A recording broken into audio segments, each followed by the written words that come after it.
What's up, everyone? It's Michael Fight, and welcome to my review of Ghostbusters Answer the Call.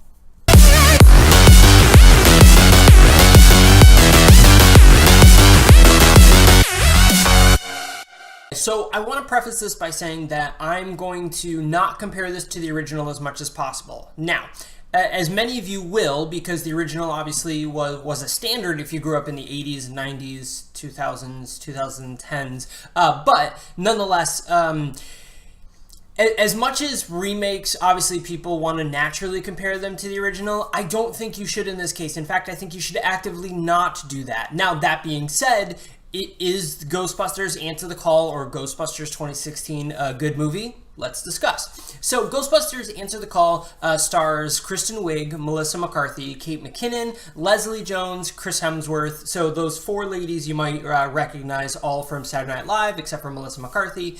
And there's a lot of Saturday Night Live alumnus in this movie. And then Chris Hemsworth, who plays the super muscly pretty boy who's kind of an idiot stereotype in the film. Now, I'm gonna initially talk about the criticism, then I'm gonna talk about the actual film. I want to try to keep this as short as possible because attention spans. So here we go. So the initial criticism of this was twofold. One, people were very loyal to the original and they didn't want their childhoods to be ruined, which is dumb. Like, cut that out. Just go see movies because they're fun, regardless if they're old plots. Half of Disney movies are all Shakespeare ripoffs anyways, and you still love those movies. Anyways, so the initial criticism of this from a large portion of idiots is that they're like, well, you just did it because it's an all-female cast, blah. But to the credit of the writer Kate Dippold and a lot of other really great people, there's several writers on this, including Ivan Reitman, is that they created four very unique, non-stereotyped females, and actually only in one part of the entire movie does anyone even reference the fact that they are women in a negative connotation, and it's by one of the women. Leslie Jones has a part where she stage dives, falls to the ground, and nobody catches her, but everybody caught Melissa McCarthy. She goes, I don't know if it was a race thing or a lady thing, but I'm mad as hell. That is the only time ever does anybody ever mention race or gender, the entire time in reference to women. So none of them play a stereotypical woman. None of them are a damsel in distress. They're just normal women. They're just normal women. It's not like they're trying too hard to not appear that way. It just naturally works out that way, which is the subject of great writing. That's good writing. Now, on the flip side, I thought it was very amusing that Chris Hemsworth played a stereotypical muscle-bound pretty boy guy who's dumb. And that I was kind of like, all right, like, calm down. And then the other half is the antagonist of the entire film, who by the name of Rowan. I'm sorry, I don't know the actor's name, but he hasn't really been in a lot. Is a short, weird-looking, chubby dude who everyone thinks is a weirdo. But, like, I'm sorry, that's a stereotype of that type of guy as well, which I thought was really interesting. But in the end, I love the fact that they kind of did flip the gender roles a little bit. But more so, I love that they didn't reference gender roles, because movies need to stop referencing gender roles and just have fucking strong characters. That's my rant on that. Now, that being said, I thought that the plot was absolutely perfect for this movie. It was fun. It was simple. They didn't add in other elements. There was no romance story. There's no, like, redeeming other side story. It was strictly ghosts are running rampant. We figured out how to capture and catch ghosts, and then we did it. Simple. I love simple plots because movies don't need to be overcomplicated. They don't need to have multiple plots to be a good movie. And this had one really good, solid plot, and it was very reminiscent of the original Ghostbusters film. Here's my comparison. So even in the beginning of this film, it had a perfect beginning that it started with the traditional music and everything, like exactly the same music that you wanted to originally hear, and I loved it. I loved that fact. Only when they actually come into their own did they play the new Ghostbusters theme, which I don't particularly care for, but whatever. And I thought that was very fitting because it showed that transitionary sort of like oh, we don't know what we're doing, we're established and cool and stuff like that. And I thought that was really great.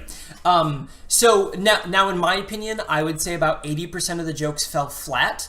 And in the theater that I saw it in, and that was pretty much the case. All the jokes that I thought fell flat, you heard maybe a chuckle here or there, but for the most part, a lot of people were very silent. This was specific in the opening scene of this movie. There was about 3 or 4 jokes that were like obvious jokes that just did not land at all. And everyone in the theater was kind of like, but then it turned around and the whole ghost thing happened, and it was great, and there were a lot of really good funny jokes. I would say, Kristen Wiig did a really good job of being Kristen Wiig, but in the same sense was very exhausting as Kristen Wiig.